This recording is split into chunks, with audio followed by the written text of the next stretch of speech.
శుక్లాం వరదరం విష్ణుం శశివర్ణం చతుర్భుజం ప్రసన్నవదనం ధ్యాయేత్ సర్వవిఘ్నోపశాంతయే. ఓం గం గణపతయే నమః. ఓం శ్రీమాత్రే నమః. ఓం శ్రీ గురుభ్యో నమః. ఓం శ్రీ మహాసరస్వత్యై నమో నమః.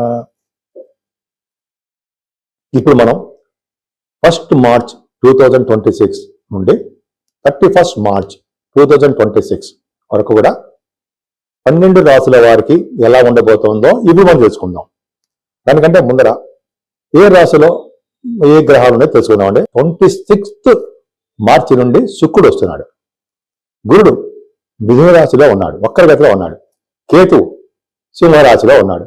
అలాగే రవి, బుధ, కుజ, శుక్ర, రాహువులు కుంభరాశిలో ఉన్నారు. అంతేకాకుండా శనీశ్వరుడు మీనరాశిలోను, శుక్రుడు 2వ తారీఖు నుండి 2 మార్చి నుండి శుక్రుడు ఉచ్చ స్థితిలో మీనరాశిలో ఉండబోతున్నాడు. బ్రహ్మాండం, ఎగ్జాల్టేషన్కి వచ్చేస్తున్నాడు. రవి 15వ తారీఖు నుంచి మనకి మీనరాశిలో వస్తున్నాడు. ఇప్పుడు వాళ్ళు ఇచ్చే ఫలితాలు ఒక్కొక్కటి తెలుసుకుందామండి. ముఖ్యంగా ఈ నెల మొత్తం కూడా కాలసర్ప దోషంలోనే ప్లానెట్స్ అన్ని ఉండిపోయాయండి. అంటే మనిషి మీద ప్రభావం అనేది చాలా తక్కువ చూపిస్తాయి.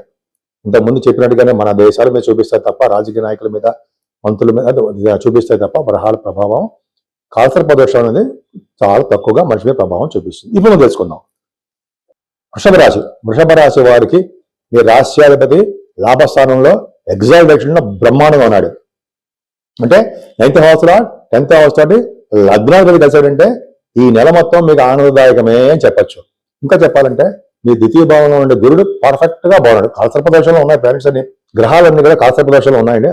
దాని మీద పక్కన పెడితే గురు ప్రభావం వలన ధనప్రాప్తి, అదృష్టము, జ్ఞాన సంపద, బుద్ధి బలం అంటే బుద్ధిస్తాడు. అది బాగా ఉన్నాయి. స్థిరమైన ఆలోచనలు, స్థిరమైన కోరికలతో ముందుకు వెళ్ళిపోతూ ఉంటారు, భయపడరు, అన్ని కలిసి వస్తుంటాయి. సింగర్స్ గా బాగా రాణిస్తారు, ముఖవర్చస్సు పెరుగుతుంది, కంటిన్యూస్ గా మాట్లాడతారు. ఇంకా చెప్పాలంటే ధారణా శక్తి బాగా ఉంటుంది మీకు. లేకుండా సాహిత్య రంగంలో కూడా మీరు మంచి అవకాశాలు బ్రహ్మాండంగా ఉన్నాయి. కుటుంబంలో వృద్ధి, ధనాదాయం మెండుగా ఉన్నాయి, భయపడతాం అవసరం లేదు. కానీ ఎడ్యుకేషన్ విషయంలో కొంచెం జాగ్రత్త వహించండి. కేతు ఉన్నాడు కాబట్టి. కానీ 4th హౌస్ లార్డ్ మీకు బ్రహ్మాండంగా దశమంలో ఉన్నాడు కాబట్టి 4వ ఇంటి వారు 10వ భావం ఉన్నా కూడా వారిని గండిచి వెళ్తుంటారు. సో మీ కుంభరాశి వారు కూడా మీ వృషభ రాశి వారు కూడా ఫారిన్ యోగం ఉందని ఖచ్చితంగా చెప్పచ్చు. బట్ వాళ్ళ జాగ్రత్త ప్రకారము ఆధారపడి ఉంటుంది. అంటే ఫారిన్ వెళ్ళే వాళ్ళు కూడా కుంభరాశిలో ఫారిన్ వెళ్ళే వాళ్ళు కూడా ఎక్కువగా వృషభ రాశి వాళ్ళు ఉంటారు. సరే, కేతు ప్రభావం కూడా మీ తల్లిగారికి ఆరోగ్య పరిస్థితుల్లో కొంచెం జాగ్రత్తగా ఉండండి. మెడిసిన్స్ వాడవలసి వస్తుంది. మీరు చదువు పట్ల శ్రద్ధ వహించండి, అశ్రద్ధ వద్దు. భూములు, గృహాలు కొనుక్కుంటారు. మ్యూజిక్ రంగంలో బాగా రాణిస్తారు. ఇంకా చెప్పాలంటే రైతులు కూడా మంచి పంటలో బాగుంటుంది. ఏదైనా పుత్రిక సంతాన జననము కలగడానికి మీకు అవకాశాలు ఉన్నాయి. మీ ఆడపిల్లల వలన మీకు సుఖము, సంతోషము, అదృష్టము కలిసి రావడానికి అవకాశం ఉంది. ఏదైనా మీ వృషభ రాశి వారికి శత్రు భయం లేదు, ఆరోగ్యం బాగుంటుంది, సేవకా జనం ఉంటారు. అంతేకాకుండా మీ అనారోగ్య సమస్యల నుంచి బయటపడిపోతూ ఉంటారు.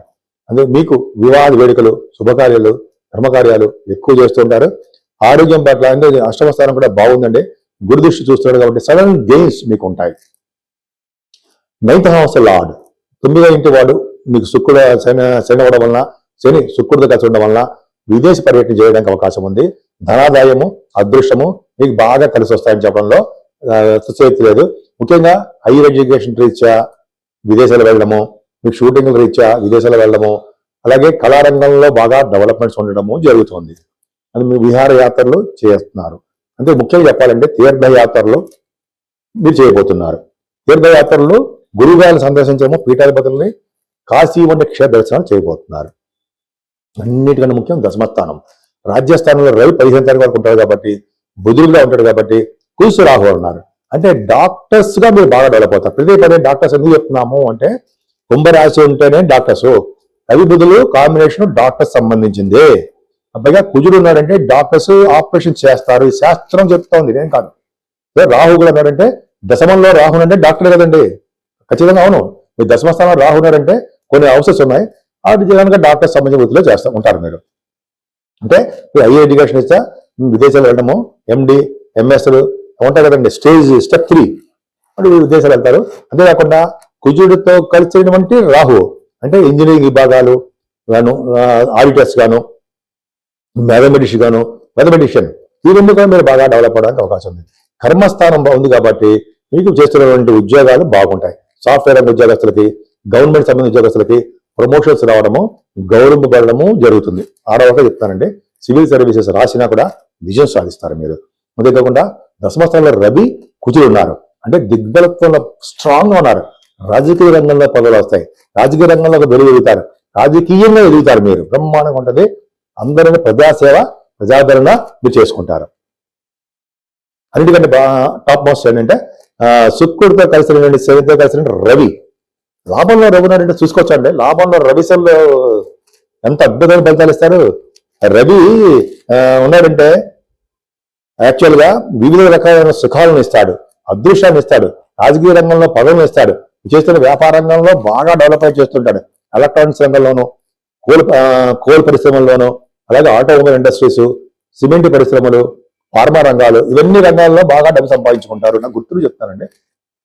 మీన రాశిలో శుక్రుడు కూడా ఎగ్జాల్టేషన్ ఉన్నాడు. రాశిలో శుక్రుడు లాభంలో ఉన్నాడు. శుక్రుడు వలన అభిమానం ఎక్కువ ఉంటుందండి. మీకు ధర్మకార్యాలు, శుభకార్యాలు ఎక్కువ చేసుకుని ఉంటారు. ధనాదాయం బాగుంటుంది. అన్నిటికంటే ముఖ్యం ఏంటంటే బాగా డబ్బు సంపాదించుకుంటారు. మీ అక్కయ్యలు బాగుంటారు. అంతేకాకుండా శనీశ్వరుడు కూడా ఉన్నాడు. అంటే 9th house lord, 10th house lord లాభంలో ఉన్నాడు. వ్యవసాయ రంగంలో బాగా డెవలప్మెంట్స్ ఉంటాయి. అలాగే విదేశ పర్యటన ఉంటుంది. ముఖ్యంగా వాహన సౌఖ్యము, వాహన యోగము కొనుక్కుంటారు. అలాగే మానసిక ఉత్సాహము, ధనము ధాన్యము వృద్ధి అవుతూనే ఉంటుంది చెప్తుంటాం కదండి. అలాగే 3 గ్రహాలు లాభస్థానంలో ఉన్నాయంటే అదృష్టం. ఇంకా 26వ తారీఖు నుంచి శుక్రుడు మారుతాడు మేషంలోకి. మరి మేషంలో శుక్రుడు ఏం చేస్తాడు?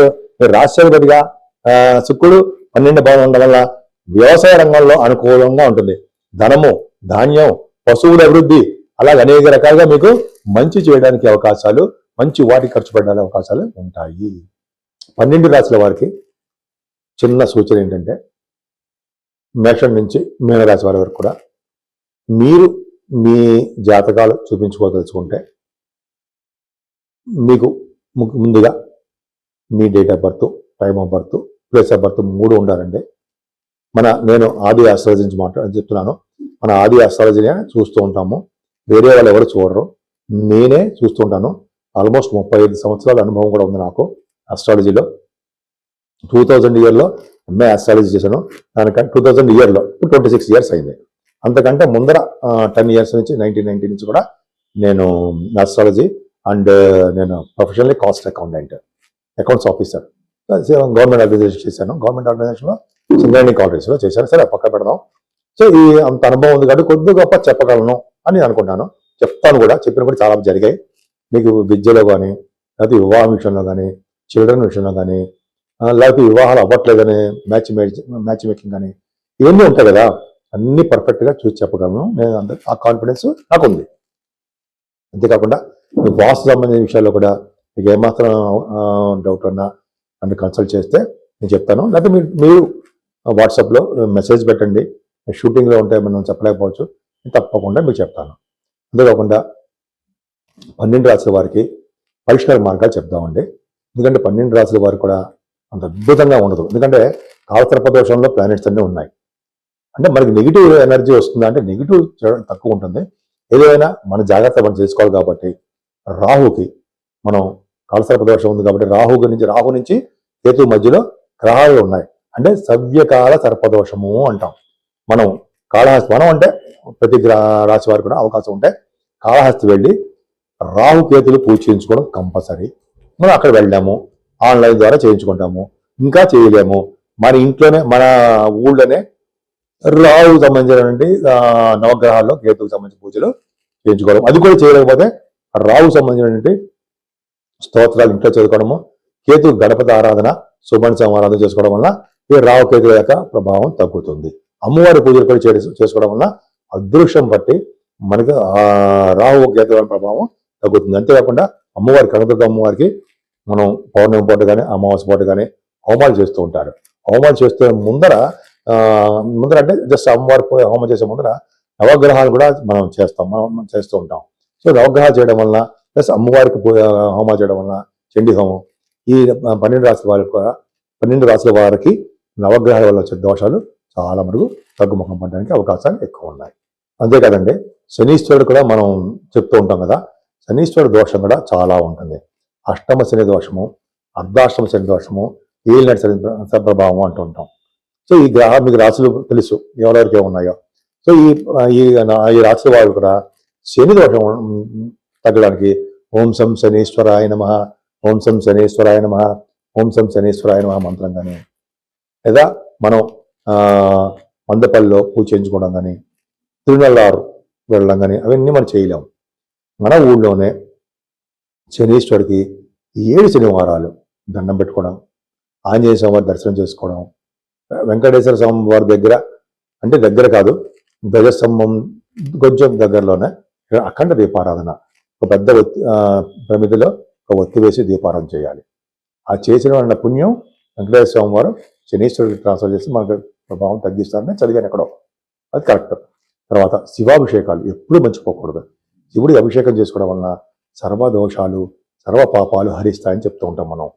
కాబట్టి రాహు వలన, కేతువు వలన, అసలు 12 గ్రహాల వలన వచ్చే దోషాలు 12 రాశుల్లో 9 గ్రహాల వల్ల 9 గ్రహాల వల్ల వచ్చే దోషాలు కూడా ఒక్క శివుడు అభిషేకం చేయడం వలన, శివుడికి మారేడుదళం సమర్పించడం వలన, అలాగే పార్వతీ అమ్మవారిని పూజించడం వల్ల కూడా దోషాలన్నీ పరిహారం అవుతాయి అంటే సందేహం లేదు.